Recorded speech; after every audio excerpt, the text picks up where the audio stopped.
अगर आपका लगाया हुआ चेक बाउंस हो जाता है और जिसने आपको चेक दिया था वो आपकी पेमेंट रुकवा कर रखता है, तो ऐसे में आपके पास 3 तरीके होते हैं उसके अगेंस्ट कानूनी कार्रवाई करने के। या तो आप नेगोशिएबल इंस्ट्रूमेंट एक्ट के तहत मैजिस्ट्रेट कोर्ट में कंप्लेंट फाइल कर सकते हो, या फिर चेक अमाउंट को रिकवर करने के लिए सिविल कोर्ट में सिविल सूट फाइल कर सकते हो, या फिर आप पुलिस में सामने वाली पार्टी पर धोखाधड़ी का केस कर सकते हो। और अगर पुलिस एफआईआर ना ले तो मैजिस्ट्रेट के पास प्राइवेट कंप्लेंट फाइल कर सकते हो। आप यहाँ सिविल और क्रिमिनल केसेस एक साथ भी चला सकते हो। मान लीजिए कि आपको नेगोशिएबल इंस्ट्रूमेंट एक्ट के तहत मैजिस्ट्रेट के सामने कंप्लेंट फाइल करनी है, तो जैसे ही आप बैंक में चेक लगाते हो और वो चेक इनसफिशिएंट फंड या किसी और कारण से बाउंस या डिसऑनर हो जाता है, तो बैंक आपका लगाया हुआ चेक रिटर्न मेमो के साथ आपको रिटर्न करती है। चेक रिटर्न मेमो कुछ इस तरीके से होता है, जिसमें चेक बाउंस कब हुआ था, किस कारण से हुआ था, ये बैंक के सील और सिग्नेचर के साथ दिया होता है। जब आपको बैंक से ये पता चल जाता है कि आपका लगाया हुआ चेक बाउंस हो चुका है, तो आपको ये इन्फॉर्मेशन मिल जाने के 30 दिनों के अंदर ही आपके सामने वाली पार्टी जिसने आपको चेक दिया था उसको लीगल नोटिस या डिमांड नोटिस जिसे कहिए वो सेंड करनी होती है, जिसमें आपको सारे रिलीवेंट फैक्ट के साथ उसे ये इन्फॉर्म करना होता है कि उसका दिया हुआ चेक बाउंस हो चुका है। और उसे ये नोटिस मिल जाने के 15 दिनों के अंदर ही उसे आपको आपके चेक की पेमेंट करनी होगी, नहीं तो आप उसके अगेंस्ट लीगल एक्शन ले सकते हो। वैसे तो कानून में ये कहीं दिया तो नहीं गया है, लेकिन आपकी जानकारी के लिए बता दूं कि आप अगर किसी कारण से 30 दिनों के अंदर सामने वाली पार्टी को लीगल नोटिस नहीं दे पाते हो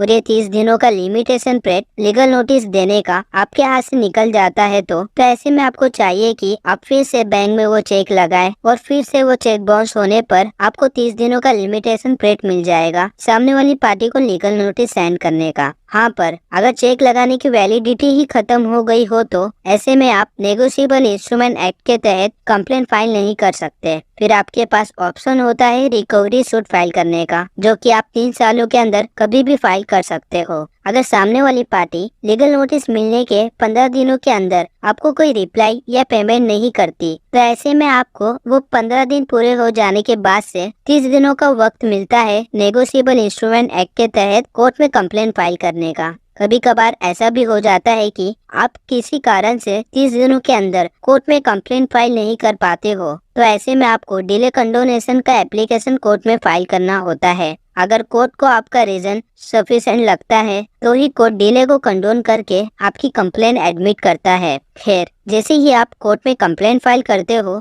तो आप कंप्लेनेंट कहलाओगे और सामने वाली पार्टी जिसके अगेंस्ट आपने कंप्लेंट फाइल की है वो एक्यूज्ड कहलाएगा। कंप्लेंट फाइल करते वक्त आपको यानी कंप्लेनेंट को कोर्ट के सामने आना होता है और सारे ओरिजिनल डॉक्यूमेंट्स भी दिखाने होते हैं, जैसे कि original cheque, bank cheque memo etcetera. अगर ओरिजिनल डॉक्यूमेंट्स ही खो या गुम गए हो तो आप पुलिस कंप्लेंट करके उसकी बैंक से डुप्लीकेट कॉपी निकाल सकते हो और कोर्ट के सामने पेश कर सकते हो। कोर्ट में केस फाइल हो जाने के बाद कंप्लेनेंट का वेरिफिकेशन होता है, जहां कोर्ट कंप्लेनेंट को विटनेस बॉक्स में बुलवाता है, जहां कंप्लेनेंट केस के बारे में डिटेल्स देता है। अगर मैजिस्ट्रेट को लगता है कि सारी चीजें प्रॉपरली है और केस भी बनता है, तो मैजिस्ट्रेट एक्यूज के अगेंस्ट समन इशू करता है। समन ये एक कोर्ट की नोटिस होती है जिसमें एक्यूज को कोर्ट के दिए गए डेट पर कोर्ट में अपीयर होने का ऑर्डर होता है, जो कि आरपीएडी के थ्रू एक्यूज को सेंड किया जाता है। समन मिल जाने के बाद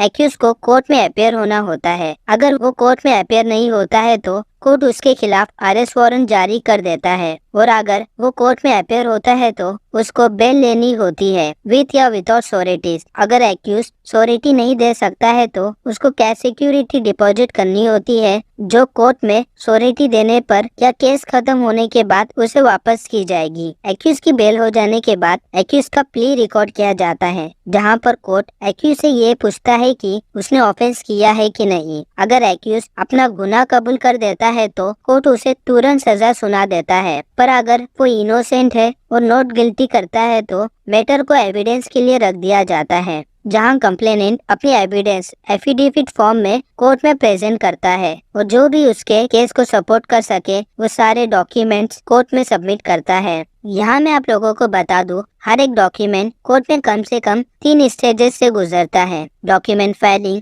डॉक्यूमेंट मार्किंग करके उसे एविडेंस के लिए कोर्ट के सामने टेंडर करना और आखिर में डॉक्यूमेंट्स को प्रूव, नॉट प्रूव और डिसप्रूव स्टेटस में रखा जाता है। यहाँ अपोजिट पार्टी को डॉक्यूमेंट्स को चैलेंज करने का मौका दिया जाता है और कोर्ट आर्ग्यूमेंट्स के बाद ही सोच समझकर डॉक्यूमेंट को एडमिट और डिनाई करता है। फिर कंप्लेनेंट का एक्यूज द्वारा क्रॉस एग्जामिन किया जाता है। अगर कंप्लेनेंट के केस में और विटनेसेस है तो उनकी गवाही भी ली जाती है। कंप्लेनेंट का एविडेंस हो जाने के बाद एक्यूज से 313 का स्टेटमेंट लिया जाता है, जहां कोर्ट एक्यूज से कुछ सवाल पूछता है और एक्यूज को उसका जवाब देना होता है। ये स्टेटमेंट एक्यूज को केस की सच्चाई को समझाने के लिए लिया जाता है। ये कोई एविडेंस नहीं होता। एक्यूज को भी अपने एविडेंस प्रेजेंट करने का कोर्ट पूरा मौका देता है। जो भी उसके केस को सपोर्ट कर सके ऐसे डॉक्यूमेंट्स और विटनेस को कोर्ट में प्रेजेंट कर सकता है। एविडेंस हो जाने के बाद कंप्लेनेंट और एक्यूज दोनों कोर्ट के सामने अपनी आर्ग्यूमेंट प्रेजेंट करते हैं। वो अपने केस को सपोर्ट करने के लिए हाई कोर्ट्स और सुप्रीम कोर्ट के जजमेंट्स भी प्रेजेंट कर सकते हैं। नॉर्मली रिटन आर्ग्यूमेंट्स भी कोर्ट में दिया जाता है। फाइनल आर्ग्यूमेंट के बाद सारे एविडेंस और आर्ग्यूमेंट्स को ध्यान में रखकर कोर्ट अपना फैसला देता है। जहां अगर कोर्ट को लगता है कि एक्यूज इनोसेंट है तो उसे एक्विट यानी केस से बरी कर दिया जाता है। लेकिन अगर कोर्ट को लगता है कि एक्यूज ने ऑफेंस किया है तो उसे कन्विक्ट किया जाता है और पनिशमेंट सुना दी जाती है, जहां उसे 2 साल तक की जेल या फिर चेक के अमाउंट के डबल तक का फाइन या दोनों की सजा दी जा सकती है। कोर्ट अमाउंट पर इंटरेस्ट और इस केस के सारे प्रोसीडिंग के खर्चे को रिकवर करने की प्रे को भी रिलीफ के तौर पर एक्सेप्ट कर सकता है। अगर एक्यूज को कन्विक्ट किया गया है तो वो 30 दिनों के अंदर सेशन कोर्ट में अपील कर सकता है, जहां उसे फाइन का या चेक का कम से कम 20% अमाउंट डिपॉजिट करना होता है। वहीं अगर एक्यूज केस में एक्विट हुआ है तो एक्विटल के ऑर्डर को चैलेंज करने के लिए कंप्लेनेंट हाई कोर्ट में अपील कर सकता है। तो इस तरीके से कोर्ट में नेगोशिएबल इंस्ट्रूमेंट एक्ट के केसेस चलाए जाते हैं। प्रोसीडिंग से जुड़ी हुई कुछ जरूरी बातें आप लोगों को बता दूं। अगर एक्यूज नॉट गिल्टी करता है तो कंप्लेनेंट 143A की एप्लीकेशन कोर्ट में लगाकर इंटरिम कंपनसेशन की मांग कर सकता है। वहीं एक्यूज भी 143A एप्लीकेशन का रिप्लाई देकर कोर्ट के सामने अपनी बात रखता है और दोनों ही पार्टी की आर्ग्यूमेंट के बाद ही कोर्ट इंटरिम कंपनसेशन पर ऑर्डर देता है। इंटरिम कंपनसेशन चेक की अमाउंट का 20% तक का हो सकता है, जो कि एक्यूज को